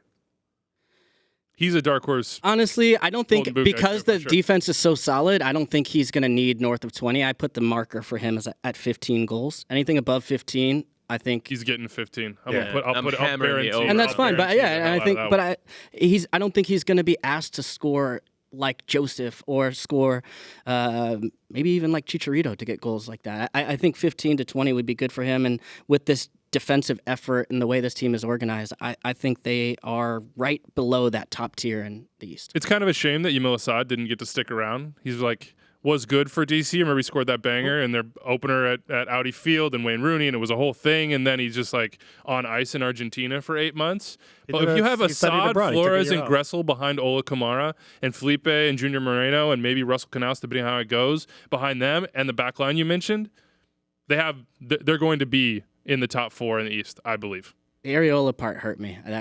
How does that affect both where they're going, but also maybe simplify some things? Well, it definitely simplifies for me what you do on that right-hand side with Gressel. I think he's going to need to play a much more advanced role, which I think is a better position for him anyways, and where he wants to play himself anyways, which always helps. But I think Areola brought them so much as far as his work rate. He could play multiple different positions. He was just one of those guys every week every week that you knew was going to show up and really, it's kind of like, Ben Olsen sort of brought that spirit for DC for so long. Like Areola's that type of guy that has the quality, but you just look across from him every match, anybody that's going against him being like, this is going to be a long one. He had some final product last year too. It's a real shame, but this team still has a high ceiling and I think a high floor too. It is the most Ben Olsen team. It is he's got to be so ecstatic. He can just play on the counter. He's got 9 worker bees and a goal scoring center forward. 51.5 points. Start, over. David. Oh, okay. I'll take that over. You start. Yeah, I got the over. What do you got? That one was easy for me. This is a tough one for me. I have them fourth because I just think that with a lot of uncertainty throughout the Eastern Conference, they're pretty certain as to what they are. Put the ball in the right spot for Ola Kamara, make the near post runs, work hard, and you have quality in Gressel and Yamil Asad and Edson Flores. I think all those guys. But if Yamil Asad, who hasn't played soccer in a year, isn't him, now it's Ima Boateng. You've got no depth at center forward. You're probably losing Flores to Copa America for a little bit. If you drop the problem for a team like this is there is no margin. Right, and that's Paul Ariola's injury. The margin is depth, and they lost their 3 best attackers from last year. But the margin is all in that front 4, and that's okay with a Ben Olsen team. I think they still find a way to be in those positions and grind it out if they have to. So I'm going to go under. I have them in 7th. Okay. I don't know the numbers. I'm gonna go under because I have them in 5th. So I think it's close. I think it's right there. I'm right there too. I have them in 4th. I take that as a compliment. Well done. Toronto FC, we're Media 4th in the Eastern Conference. By the way, we didn't mention once that Briant played over his head last year and is old, and Donovan Pines is hurt. So, anyway. Yeah, those are important notes. Yep. I'll grant you that. Toronto FC, 50 points, 4th in the Eastern Conference. Ali Curtis is settled in now. Greg Vanny has been around, core still in place. Alejandro Pozuelo is a best 11 number 10 in this league. Josie Altidore is a best 11 number 9 when he plays. Pablo Piatti is a big fat question mark, but he is the 3rd DP. Michael Bradley's a TAM player now, and their big ins were just a couple homegrowns and Piatti. Big outs, couple homegrowns moving on. Jay Chapman, Ashton Morgan, Drew Moore, talisman of the MLS Cup years, gone. Nicholas Benazet didn't really work out. He went to the Rapids. So here's the question, Dave. How good are they with Josie? And we'll get to the without Josie part in a little bit because you got to get to that part. But how good with Josie can this team be? They can be the best team in the Eastern Conference, and they can win MLS Cup. If Josie's healthy, if Piatti hits and is healthy, if Michael Bradley comes back and gives them what they need at some point along the season, and Omar Gonzalez is healthy as well, they could be the best team in the Eastern Conference in the regular season, and they could win MLS Cup easily in the postseason. Those are all major question marks. Back to the Red Bull conversation. Those aren't like, yeah, you could say a question mark around anything.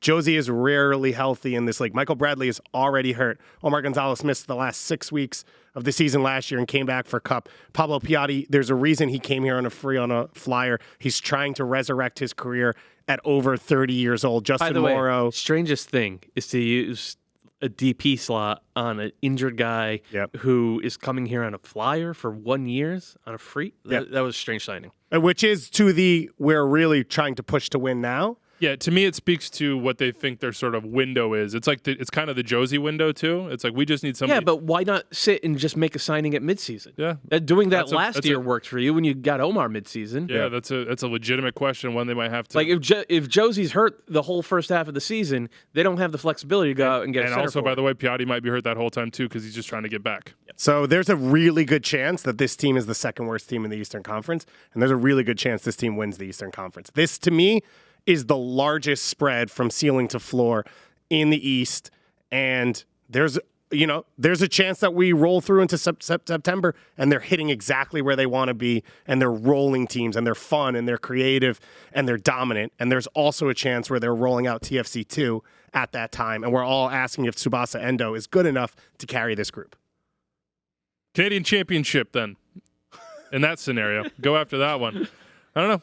Josie, how about if Josie is healthy? Like, paint me this picture. Why don't we just go to what happened last year? He wasn't healthy, and they won the MLS Cup.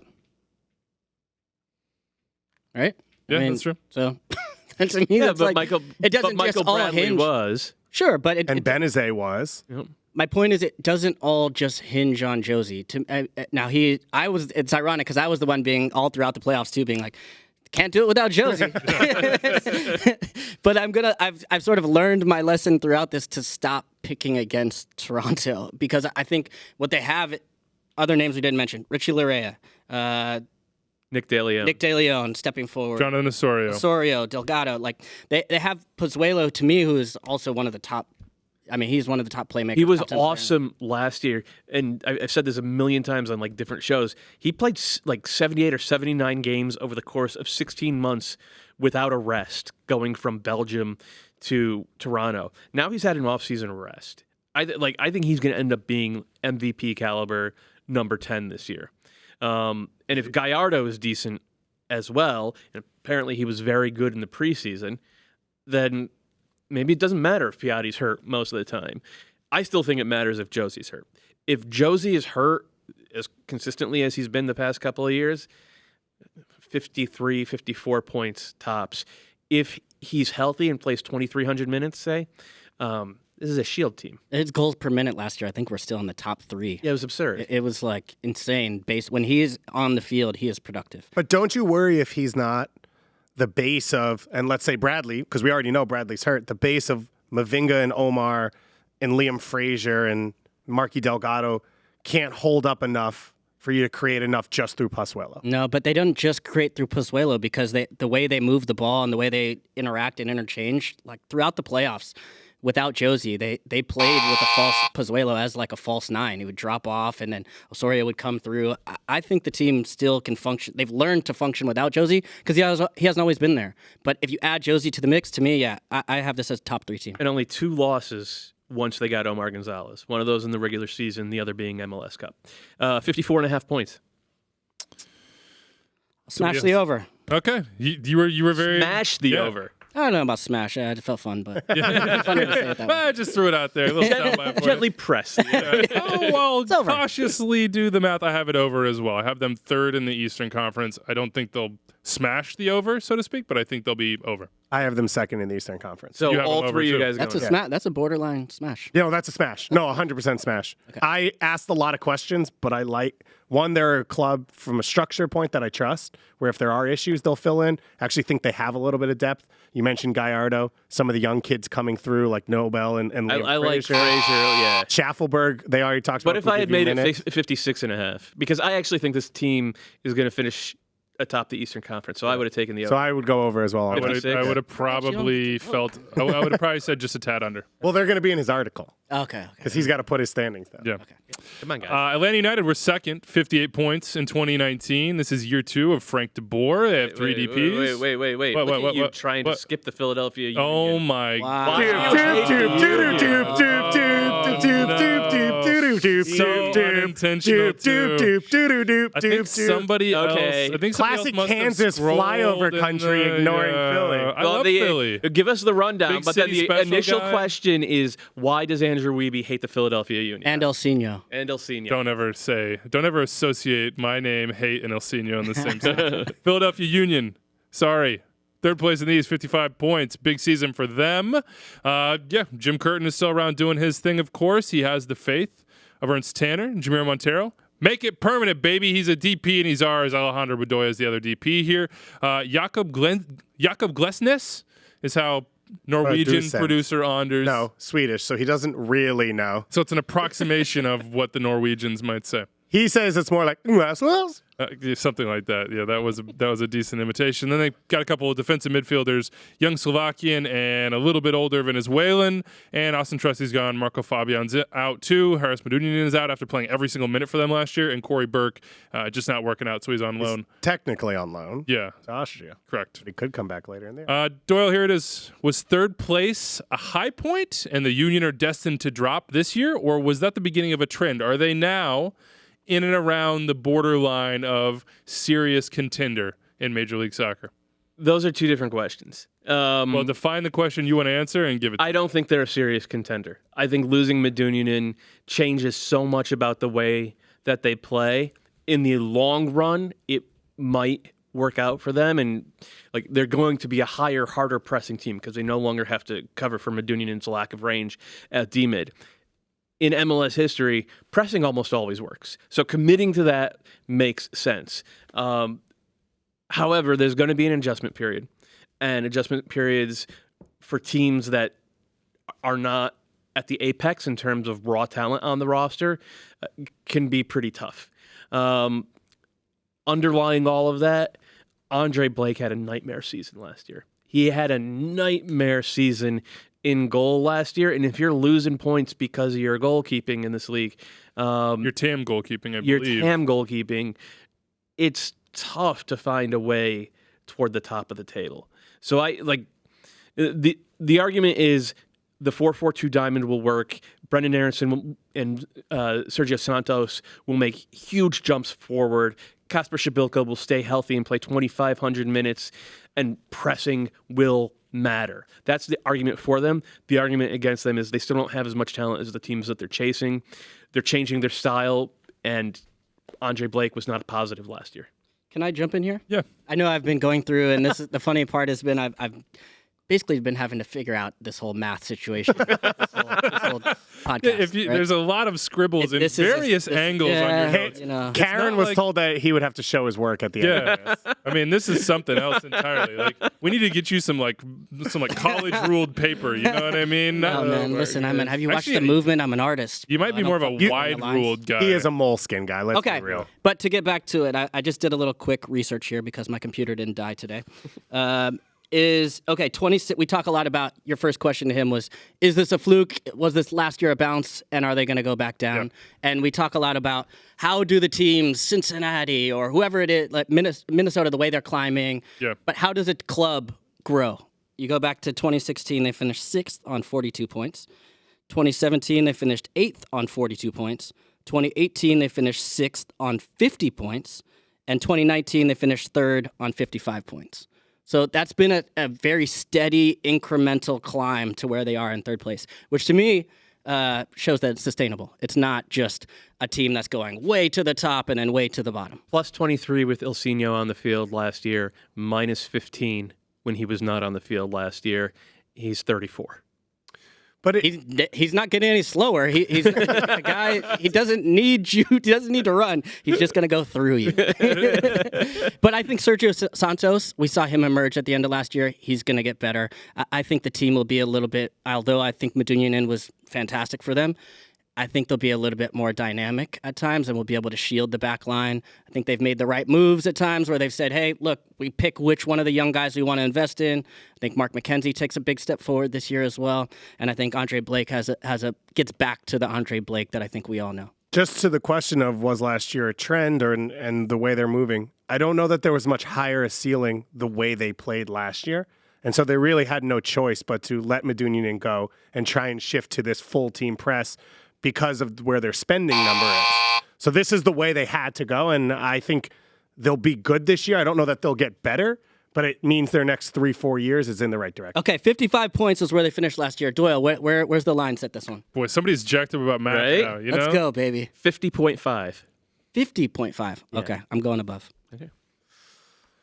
Oh, This is a tough one for me. I have them 6th in the East, which is basically right at that number. So I'm going to go under. Okay. Slightly. You have 50. It's 55.5. 50.5. 55.5 would have been a lot easier. That would be a That would have been much. That would be a That would have been much 4.5. easier. I'm going to go. I think that Chicago, Cincinnati, Montreal down there at the bottom give a lot of opportunity for additional points. So I'm going to go over just barely for the Union. I do have them in 6th, though, and the climb of Columbus hurts them. But maybe I'm overvaluing DC.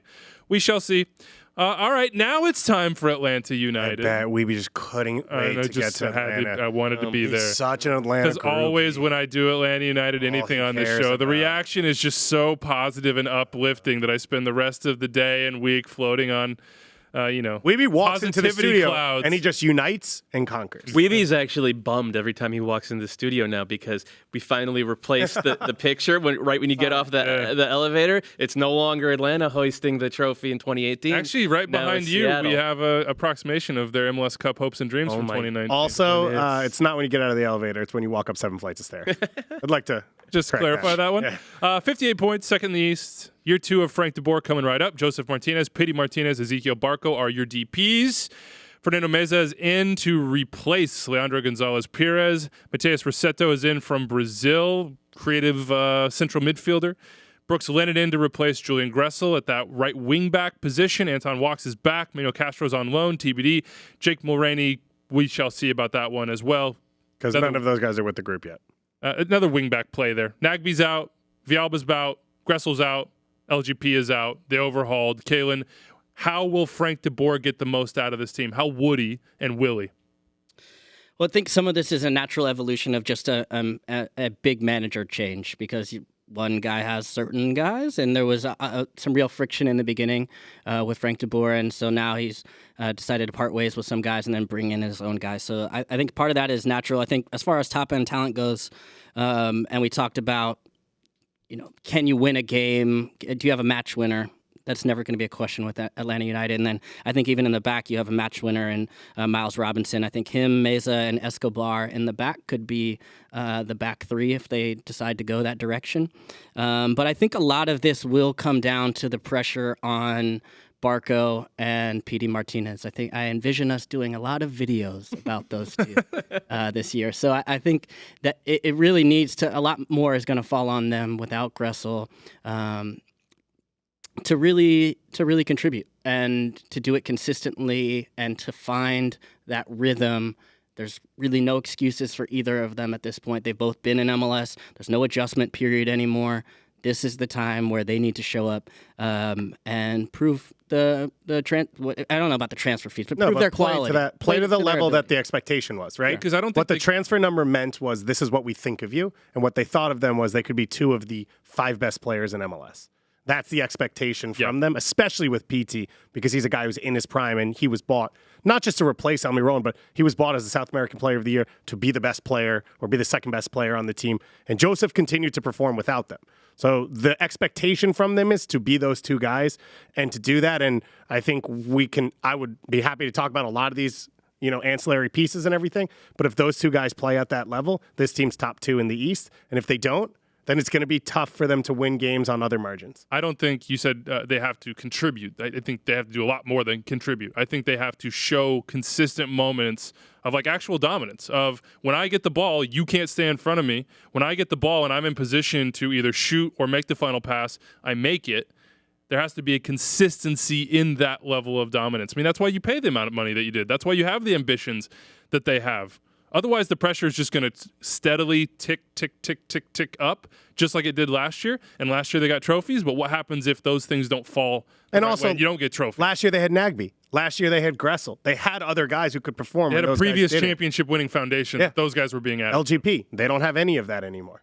So Michael Parkhurst. Now it's all on their shoulders. But if PT is the best player or one of the most dangerous players in the league, it changes the gravity of how the whole game plays out. It makes everyone's life different. Do you think PT could be that? Yes. You do? I think he can. Do I think he will? The beautiful Explain to me why you think he can.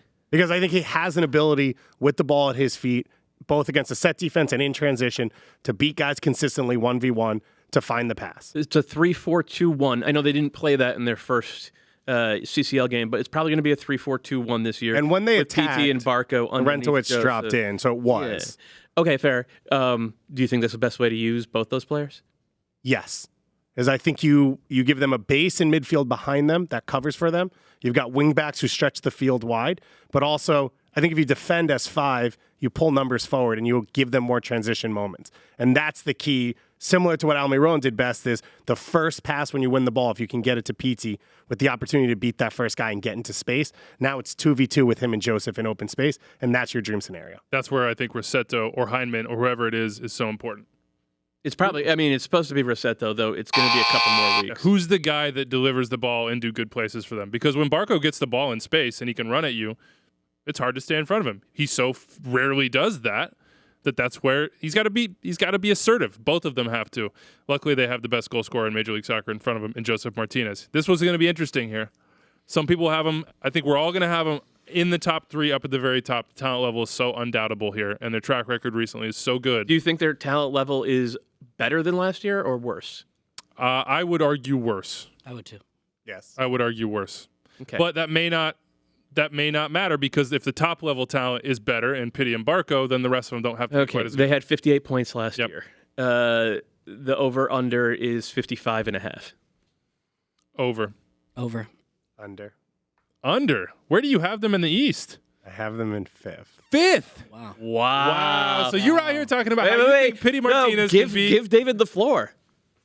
At what point are any of these guys with the group? At what point does this group come together? If TFC's healthy and NYCFC are healthy, they're probably already gone by the time Atlanta starts to find their feet.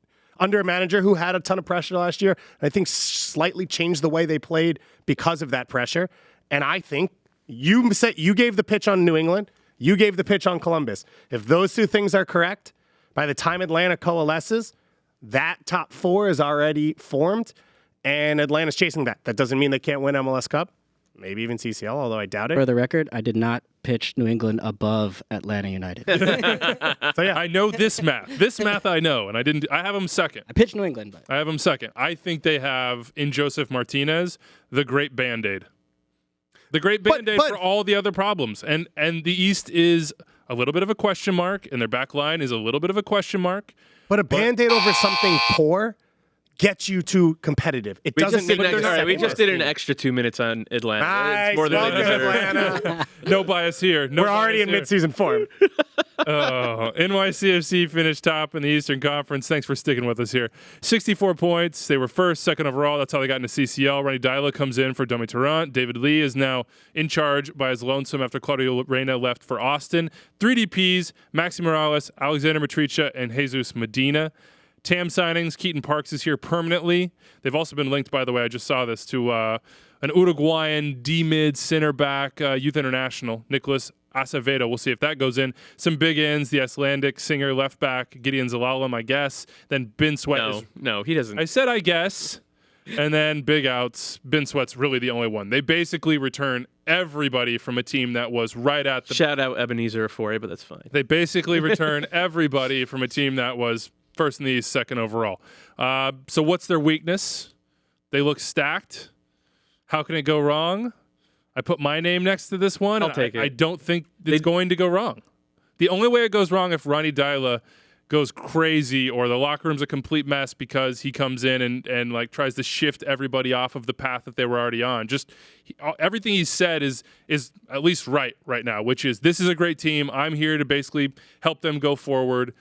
Let's not play around too much. What did you think of them in that first leg of the CCL? I thought Maxime Chenot was, I don't know what he was doing at times. He about knocked out his own goalkeeper. There were some real moments of like, ooh, question marks defensively, but I think all of those will get fixed by time. I don't think it's a. I thought they look great with the ball. Like with the ball. With the ball, yeah. Amazing. The way they pass and move, I was like, I think I said this last year to you guys. Where, we watched so many games together. I was like, okay, not all of them are the best, but like you're waiting for LAFC, and I think watching NYCFC will be like that for me this year. I love the way they move the ball.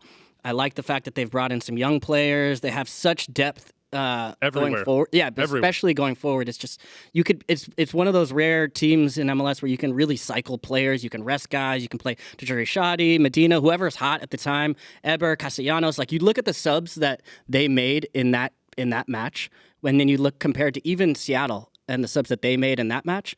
The depth in NYCFC is very clear. I mean, they brought on Castellanos, Maxi Morales, and who's the third? I don't remember who they brought in. I think it was, I don't know. But look, they didn't start it was James Sands. It was their homegrown right back, James Sands, who's already been sold to a Bundesliga team. No, Sands started. Joe Scally. Sorry, yeah. I was like, oh, James Sands got sold? No. Right from underneath me. Breaking news. Yeah. Sands look good, too. But I just think the depth that they have all over the place, and even the style of play that I saw early from them looked really promising. Where have I ever heard a situation where there was a team that's so good, I knew you were the gonna coach go there. can't mess it up, just plug and play, the most creative team. They have so many options. Where have I ever heard this here's the before? good news, Dave. Here's the good news. With NYCFC. From Patrick Vieira, yes, Domitron had a 3-month spell of just being like, I'm actually going to do my own thing. But then he went back to it, too. I think Ronny Deila will not have the same urge that Domitron will have. I think Ronny Deila should look at this and be like, wow, what a great appointment for me. My career could not be going any better than it is right now because in Norway, it was starting to stagnate a little bit. And I just get to walk in to basically the second best team in Major League Soccer in New York City, in CCL, and just like spin the wheel and be like, guys, go get it done. That's how professional athletes and professional soccer coaches work is they don't want to put a flag in anything and have their face on it. Right. They just want to, roll the numbers over. So wait, so I'm not saying he's do you gonna roll think it that over. there's going to be major changes from Ronny Deila? I just think that's the question mark. Like, yes, the talent is all right there. The team is the exact same team as last year. They were the deepest at every single position last year. The question mark, why could this not work, is because it's happened in the past. That's fair. Ronny Deila, make Jesus Medina's resurgence your flag. Like, there are places in this roster that they have not gotten the most out of it, and yet they've still been at the very, very top. Even with Domitron tinkering and messing around, they still made the playoffs. They didn't get what they wanted out of it, and then last year, they're at the very top. We're going to throw in Eber as a dark horse Golden Boot candidate, maybe even an MVP candidate. Look, Matricia had moments last year, was never consistent. If he is in any way consistent, I don't know. I have a lot of faith in this team. Second in the league, first in the Eastern Conference with 64 points last year. Their over-under is 58.5. Over. All over that over. Over. I think they're a supporter shield. Only one team in MLS history has had back-to-back 60-point seasons. I think it's an over. I think the extenuating circumstances are CONCACAF Champions League and exactly what Dave said. Because I want to believe that Ronny Deila is not going to mess around. He said he's not going to mess around. But what if he does mess around? And what if like Maxi gets hurt and Eber gets hurt? And then That's my answer. Yeah. So under. No, I have them over. Okay. I have them first in the East. I'm first too. Same. All right. That's the Eastern Conference. We have one more show. One more show until this all starts. The number of It's shows. supposed to be a wacky one, right? Yeah. It's wacky is one way to put it. Okay. I didn't mean that in the best way. Yeah, no, it's a good way. It's going to be fun. Sam Stagel, the prediction show. You've heard all the different categories. We'll do traditional stuff as well. Before we get out of here, give me one game you're looking forward to get this thing started. Because I'm not on the next show, but can I say? That's why I'm throwing it to you. Can I just say the Don Baji pick for Don Baji Award? What was it? The Don Baji double-digit goal scorer award? Yeah, I'm taking Don Baji. Oh, I like it. Yes. I like it. Off the board goes Don Baji. Yeah. Right on the nose. Oh, Nashville, baby. All right, give me one sell on what game you're watching before we get out of here, guys. To me, This it's weekend. that Nashville game. I have to admit, I'm intrigued by the Nashville build. Nashville, Atlanta, 8 p.m. Eastern. Big Fox. That is a big game. Atlanta going there. Looks like Probably it's going to be bringing a 55,000 ton of- people at that stadium, too. Oh, you know what I didn't say when we talked about CCL? Congratulations, LAFC. You did a good job with your away supporters and the community service you did in Leon as well. Oh, That was cool. Yeah, it was cool. Do you have a game that you I'm going to the match. I'm going to Houston for the Chicharito game. Yeah, I will be manually operating the Chicharito cam. Nice. It's just going to be like a GoPro on my forehead. I may wear the helmet again, just for old time's sake. Yeah, it's going to be very strange watching Houston play the Galaxy and seeing Dom Kinnear on the sidelines. Yeah. But I heard the Dynamo are going to honor him, I believe, at halftime or sometime during the game. So that's pretty cool. 3:30 p.m. Eastern Saturday on Univision. Houston Dynamo, LA Galaxy. Chicharito's first game in MLS. He hasn't scored in preseason. Anybody worried about that? No. I'm not worried about that either. That's why it's the preseason result that matters. But what I do care about in preseason was Let's go. Inter Miami, who are playing LAFC on Sunday. That's my game to watch on ESPN. They had this trialist who came off the bench, scored a goal in his first few minutes. His name's Rodolfo Pizarro. They then signed him. Wow. I think he'll be pretty good. Out of the for blue. them. Scouting. It's all about scouting at this point. You have to have a wide net. And then when you get guys in your environment, you just make sure that they thrive. And if they do, you offer them opportunity. You got to make sure you keep them. But, I mean, Doyle's already got the pink on, so we know where he lies. He's an Inter Miami diehard. So not Inter Miami, right? They don't have pink. They don't. No, not even wearing pink. There's accents, but I want one of those kits. Those white ones are not. Yeah, I like the black ones too, actually. I just wish there was more pink. Mine is my 2 ESPN Plus teams, Columbus, New York City, to get things started 1 p.m. Eastern on Sunday, ESPN Plus. If you don't have ESPN Plus, $4.99 a month, you watch a lot of MLS, it'll be great. Great buy. One of the best good things. stuff. You can get Open Cup Wonderful. on that, which Yeah. these guys are going to be potentially broadcasting. Couple knuckleheads. You can get Serie A. I think Bundesliga next year. It's the best thing I pay it's for. A ton. I watch a lot of it. I dropped out of algebra my senior year. Once I knew I was into Berkeley, I just stopped. I told my teacher, Mr. Rosinski, I'm sorry. It's over. And now I feel like if he listens to this pod, he's going to know. He's gonna be I also ashamed. feel like Berkeley might rescind your acceptance. 401-2060-MLS, extratime@MLSsoccer.com. If you have award categories, if you have guarantees, predictions, questions, that'll all go into Thursday mailbag. shows. Should you be excited about Giuseppe Rossi to RSL? I put that one in there. And Find out on Thursday. Yeah, then I was going to skip over that one. Let us know what you think about Giuseppe Rossi to RSL. And producer Andres, feel free to jump into the mailbag as well. We will see you on Thursday. Everybody enjoy your week.